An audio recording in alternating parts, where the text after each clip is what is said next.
Olá, graça e paz da parte do Senhor Jesus Cristo. Sou o apóstolo Miguel Ângelo, da Igreja Evangélica Cristo Vive.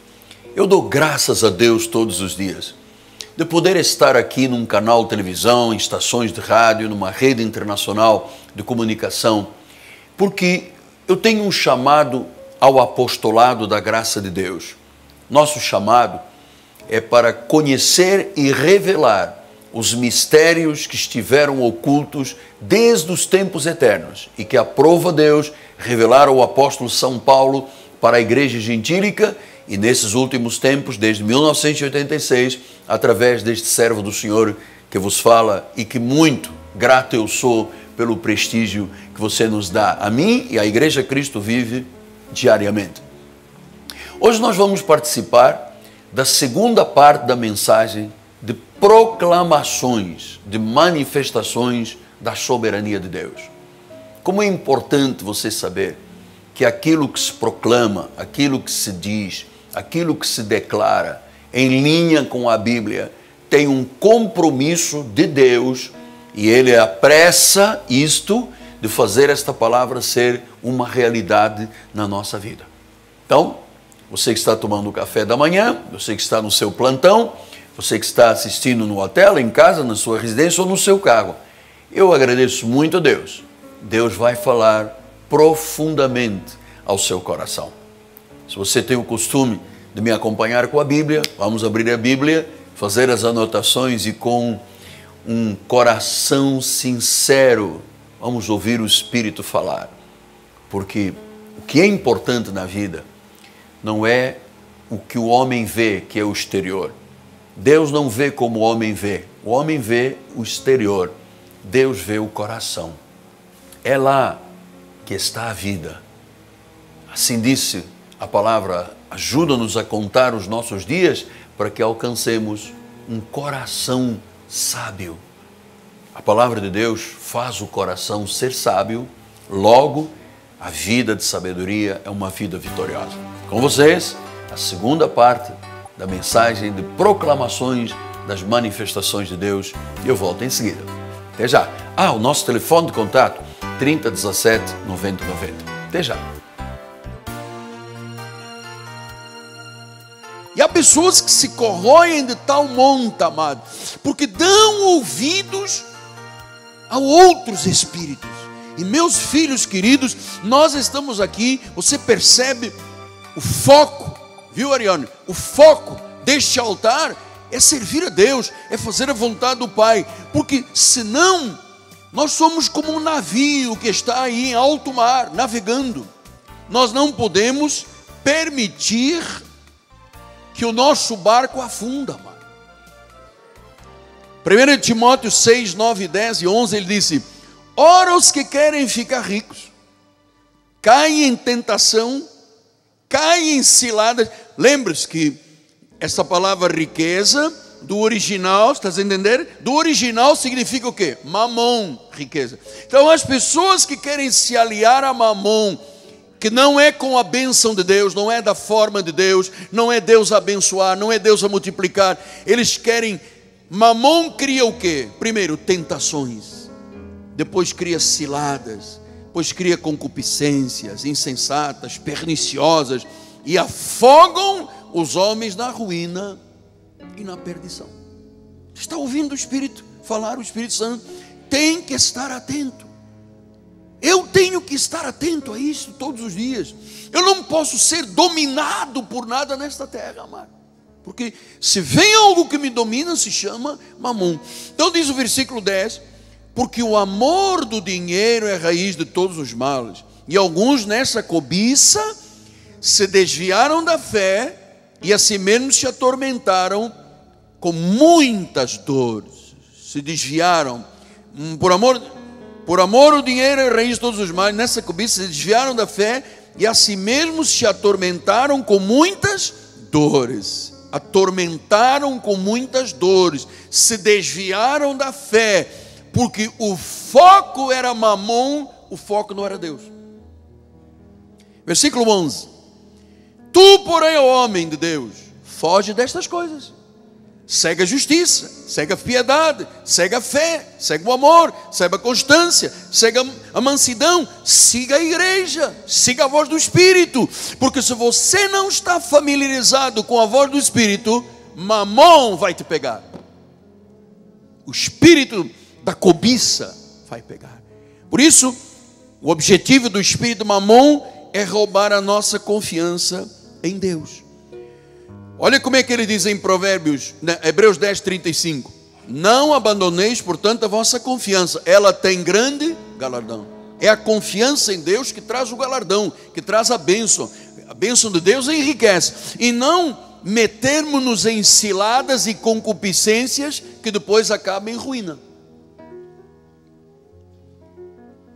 Então, Provérbios 13, ele ensinou: confia no Senhor de todo o teu coração, filhinho. Não te estribes no teu próprio entendimento. Não é o que você pensa, não é a lógica, não é aquilo que eu tenho de percepção, é o Senhor. Depois diz o versículo: reconhece em todos os teus caminhos, Ele vai endireitar as tuas veredas.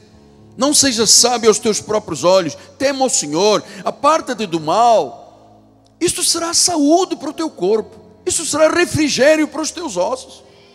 Honra o Senhor com os teus bens, com as primícias de toda a tua renda, e se encherão fartamente os teus celeiros, e transbordarão de vinho os teus lagares. Então, meu amado, ele disse: teme ao Senhor, não seja sábio. Então, você sabe que às vezes na vida espiritual, nós temos a tendência de querer ser mais sábios do que Deus. Deus diz uma coisa, e eu digo: não, mas eu tenho uma alternativa. O Senhor está dizendo: olha, o copo é aqui. Tá bem, mas o Senhor diz, mas para mim o que o Senhor diz é coisa vã. Eu acho que tem que ser aqui. Quando você começa a criar alternâncias, já não é mais o Espírito Santo que está operando, já é Mamon. Tema ao Senhor, aparta-te do mal, honra a Deus, hein? Aparta-te do mal, teme a Deus, não seja sábio aos teus olhos. Então, honrar a Deus, amado, traz crescimento, traz abundância, traz prosperidade, traz riqueza abençoada. Eu vou lhe dizer uma coisa: temer ao Senhor e apartar-se do mal é a essência da vida cristã. Nós confiamos primeiro em Deus e depois confiamos no dinheiro, porque sem o dinheiro nós não faremos nada, mas a nossa confiança está em Deus. Eu vou lhe dizer, amado, tu não dependes nem do presidente da república, nem de governador, nem de pastor algum. Tu dependes de Deus. É Ele. Por isso é que o salmista disse: bendize a minha alma ao Senhor, e não se esqueças nenhum dos seus benefícios. É Ele, ponto. Não é Mamon, é Ele e ponto. É Jesus. Então, Mamon não quer que você conheça ou confie em Deus. O espírito de Mamon é um espírito de infidelidade para com Deus. E você sabe que há um ditado velho, eu não sei quem é que me disse isto há muitos anos, mas diz que o diabo tira com as duas mãos e depois pisa, não, dá com as duas mãos e depois tira com as quatro patas, né? Dá com uma e tira com as duas. Tá bom, esse é o outro diabo também, então eu estou falando em quatro. Mas é uma verdade. É uma verdade. Ele vem com o aliciamento e acaba em ruína. Abandona as pessoas, arruína as pessoas, cria tentações, cria ciladas, cria concupiscências insensatas, perniciosas, afogam em ruínas e perdição. Mas o que Deus diz depois em Hebreus 13:5? Ele disse: de maneira, parte B, de maneira alguma te deixarei. Mamon deixa as pessoas na mão. Ele cria a ruína e depois diz: agora se vira. O Senhor não, o Senhor disse: olha, eu nunca te deixarei, nunca jamais te abandonarei. Então veja que Mamon é também um espírito de idolatria. A pessoa ama tanto dinheiro que ela não consegue, ela tem o coração maligno e ela não consegue dar, ela não consegue ser generosa, porque é um espírito de idolatria. A pessoa idolatra dinheiro. E se a pessoa idolatra dinheiro, significa o quê? Que ela quer esse espírito de idolatria quer tomar o lugar de Deus. Vamos continuar vendo, em 1 Timóteo 6, 17 a 19, ele diz: exorta os ricos do presente século, não sejam orgulhosos, nem depositem sua esperança na estabilidade das riquezas, mas em Deus, porque é Ele que nos proporciona tudo ricamente para o nosso aprazimento. Versículo 18: pratiquem o bem, sejam ricos de boas obras, sejam generosos em dar, viu? Mamon diz: não dê. Deus diz: seja generoso. Dê o seu tempo, dê o seu talento, dê a sua habilidade. Vai chegar agora a cantada. Temos gente, precisamos no coral, precisamos cantores, músicos da igreja, precisamos de gente envolvida com a obra de Deus. Dê, seja generoso em dar, pronto em repartir. Versículo de número 19: acumulem para si tesouros, sólido fundamento para o futuro, a fim de se apoderarem da verdadeira vida. Então, amados, eu estou no ministério há 40 anos, 44 anos de pregador. Eu tenho visto muitas pessoas, muitas, entre aspas, ovelhas, muitos líderes que simplesmente deram ouvidos a Mamon e naufragaram na fé. Porque Mamon não trata só das questões financeiras. Ele trata do dinheiro, trata de idolatria, trata da cobiça, do egoísmo. São muitas áreas que ele ataca. Então, há pessoas que naufragaram porque deram ouvidos a Mamon. E eu vou lhe dizer, amado, ouça o que eu lhe estou dizendo, que é importante. Mamon usa pessoas para levarem ao naufrágio na fé, por causa da cobiça, da ganância, do orgulho que elas têm com o seu dinheiro. E elas se esquecem que rompe um vaso aqui dentro, pá, caiu, acabou. Caiu e acabou.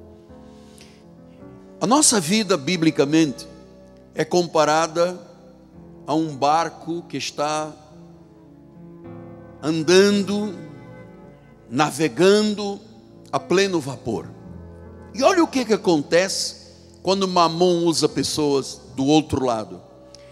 1 Timóteo 1, 18 a 20. Este é o dever que te encarrego, ó filho Timóteo, segundo as profecias que antecipadamente foste objeto. Paulo está dizendo a Timóteo: vida espiritual é combate. Nós temos que combater as forças tenebrosas do mal, principados, potestades, Mamon. A nossa vida é uma guerra espiritual, é um combate. Ele diz: combate, firmado nas profecias. Ele diz: é um bom combate. Versículo 19: mantendo fé, boa consciência. Agora ouça. Não distrai agora, porque estamos caminhando para o coração da mensagem. Mantendo a fé, porquanto alguns, graças a Deus, o fiel não cai nisto, mas alguns, tendo rejeitado a boa consciência, olha o que diz: vieram a naufragar na fé. Versículo de número 20. E dentre esses se contam Himeneu e Alexandre, os quais eu entreguei a Satanás para serem castigados, a fim de não mais blasfemarem. Então, quem era aqui Himeneu e Alexandre? A outra parte fala em Fileto. Eram servos que estavam dentro da igreja, na obra do Senhor, mas instrumentalizados por Mamon. E eles começaram a corroer a fé das pessoas. Então, meu amado, e diz que muita gente, alguns vieram a naufragar na fé. Então, se está falando em naufrágio, está falando em barco. Minha vida, sua vida é um barco. O mar é este mundo. Nós estamos aqui navegando. Você sabe que naquele tempo, há 2000 anos, quando Paulo escreveu isso, o naufrágio só era descoberto muito tempo depois. Então era assim: saía um navio do porto de Lisboa para Salvador da Bahia. São 6 meses de viagem. 7 meses não chegou, 8 meses não chegou, 9 meses não chegou, 10 meses não chegou. O que diriam? Naufragou. Hoje é instantâneo. Cai um avião, você entra na mídia, já está a notícia. É um acidente, já está na notícia. Mas não havia. E qual era? Por que os navios naufragavam naquele tempo? Os naufrágios das grandes caravelas, os grandes navios, não eram coisas súbitas. Era o resultado de infiltrações, normalmente, de rupturas que tinham no casco. Então tinha o casco, abria lá uma ruptura pequenininha e começava a entrar água, devagar. Às vezes eram anos de infiltrações, às vezes eram anos de descuido daquele comandante com aquele barco. Tem água no porão? Bota uma lata e tira a água. Olha, tem mais água também. E muitas vezes, por esse descuido, o porão ia se enchendo de água, o barco começava a ter peso excessivo, não conseguia mais flutuar e naufragava. Vocês sabem, amados filhos, assim tem acontecido com milhões de cristãos à volta do mundo. Sabe, hoje entendo com maturidade por que Deus disse que eu seria uma voz profética, que haveria um novo ministério no Brasil através da minha vida. Porque Mamon e quem dá ouvidos a ele naufraga na fé.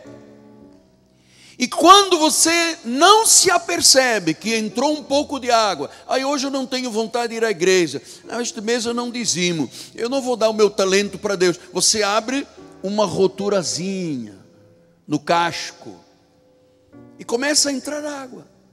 Hoje eu não vou ao culto, eu não gosto de estudar a Bíblia. Esse negócio de louvor para mim, sabe como é que é? Já estou há 1 mês, 2 meses, e começo a perder o primeiro amor. E agora não, porque eu sou feminista. Não, porque eu acredito na esquerda. Eu creio nas ideologias. Homossexualismo é coisa normal, né? Então, quando você começa a abrir uma rotura aqui embaixo no casco, você não vê, mas a água está entrando. E quando há um naufrágio, amado, não pense que o naufrágio é apenas o barquinho que afunda. Às vezes é, mas outras vezes deixa destroços por todo lado. Nós temos uma imagem, bispo, temos as imagens. Uma imagem do que aconteceu na Itália alguns anos atrás, pouco tempo atrás. O comandante estava namorando na cabine do cruzeiro. Quando foi sair no porto, ele bateu numa rocha, abriu um rombo embaixo. Os computadores disseram, tem água no porão. Mas ele estava lá beijando uma garota, se esqueceu. Passado um pouco, o barco começou a encher de água, adernou. Quem pôde escapar, escapou. Como o comandante foi o primeiro a fugir do barco, e aquela gente estava lá no porão, morreu todo mundo. Assim é com a vida de muitos crentes. Você tem que estar atento, cara. Você tem que estar vigilante. Você tem que amar a Deus. Você tem que amar a obra de Deus. Você tem que amar a palavra. Senão começa a entrar água e o teu navio vai adernar. Amados, eu vou lhe dizer honestamente, tem irmãos aqui que hoje tem que ver, tem água no porão, você deixou uma rupturazinha, não tem mal, se eu não for à igreja, não tem mal, eu apoio LGBT, não tem mal, todas as ideologias, eu sou esquerdista, eu sou isso, não tem mal que Deus mande dizimar, mas eu não acredito em dízimos, isso é coisa de Moisés. Oi, você já está dando ouvidos, já abriu aqui uma rupturazinha. Tem outra imagem, olha, este é um barco que naufragou centenas de anos, mas o peso era tão grande para trazer de volta, deixaram lá a ruína. Tem mais. Esse é um barco que bateu nas rochas, se quebrou ao meio, tinha fragilidades. Outra imagem. Este outro barco que encalhou, bateu num banco de areia, adernou, ficou encalhado.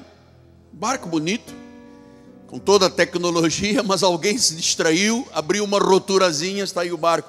E finalmente, nós temos uma outra, ainda tem essa imagem desse barco, que partiu ao meio, quebrou ao meio, porque havia uma fragilidade, havia uma rotura, houve um desequilíbrio na navegabilidade, o barco começou a se desencontrar na sua navegação, quebrou e afundou. E tem outra imagem, que você sabe quem é. Este barco aqui, este navio, se chamava Titanic. O engenheiro que o construiu disse, nem Deus pode afundar. E ele estava indo da Inglaterra para os Estados Unidos, e tinha lá um iceberg. E ele bateu no iceberg, e abriu uma rotura a bombordo, e começou a entrar água. E às tantas, a água foi tanta, que o navio foi a pique, morreram 2.240 pessoas. Porque as pessoas não cuidam das roturas dos seus barcos. Porque se você descobre que tem uma ruptura qualquer na tua fé, você tem que chegar lá, põe plastica, manda soldar, tira a água do porão, senão você naufraga. 2 Timóteo 2:16-18, ele diz isso: evita os falatórios inúteis e profanos, pois os que deles usam passarão da impiedade maior. Além disso, a linguagem deles corrói como câncer. Entre eles estava quem? Himeneu, Alexandre, Fileto. Esqueci a linguagem deles corrói. A linguagem do Espírito Santo consola, conforta, edifica, faz bem. Você termina um culto, glórias a Deus. A Mamon diz: não, você não volta aqui, fica bastante tempo fora, não precisa tanta Bíblia. Esse negócio de que precisa de bênção de Deus para empreendimento, você não garante no seu taco, garanta o seu taco, meu irmão, meta a cabeça, vai em frente, você não precisa de Deus para nada. Isso é mamon. Esse é o Titanic que foi ao fundo, que abriu uma ruptura, a bomborda acabou por abrir no estibordo, peso de água demais e o barco afundou. Então ele diz que a linguagem corrói, e eles se desviaram da verdade. E o que eles estavam dizendo? A ressurreição já se realizou. O que aconteceu com esta voz? Perverteu a fé de alguns. Qual é a voz que você ousa ouvir?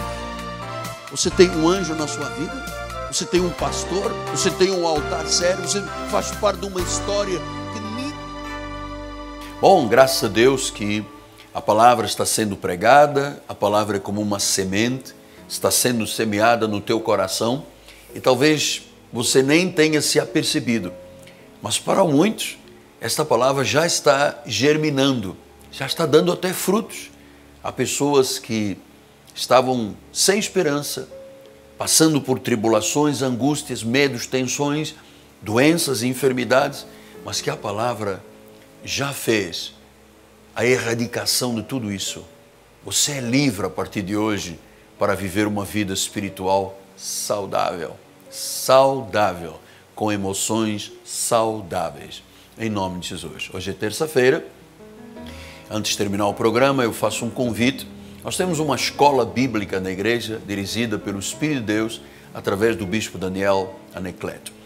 É uma escola de capacitação, capacita as pessoas a viverem a graça do nosso Senhor Jesus Cristo, tudo aquilo que Ele consumou, tudo aquilo que Ele declarou que é nosso direito.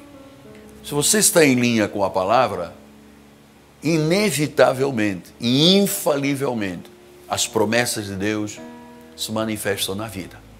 Então, hoje às 10 horas da manhã, se você me assiste na Bandeirantes, há tempo de você estar conosco aqui na Rua Maricá 320. Esta rua é paralela a Cândido Benício, próximo do BRT da Pinto Teres, da 28DP.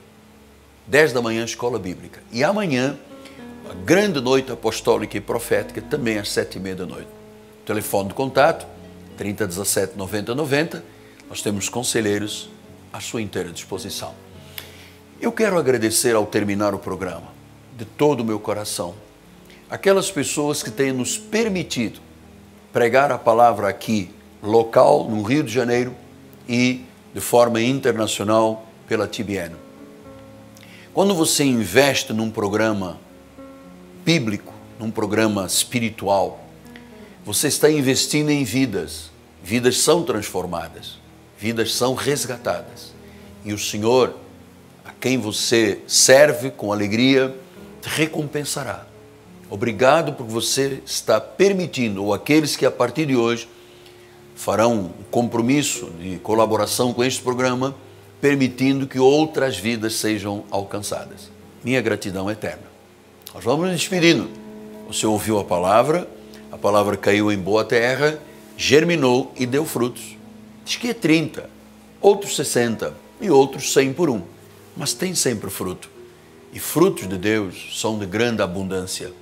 Em nome de Jesus. Eu volto amanhã.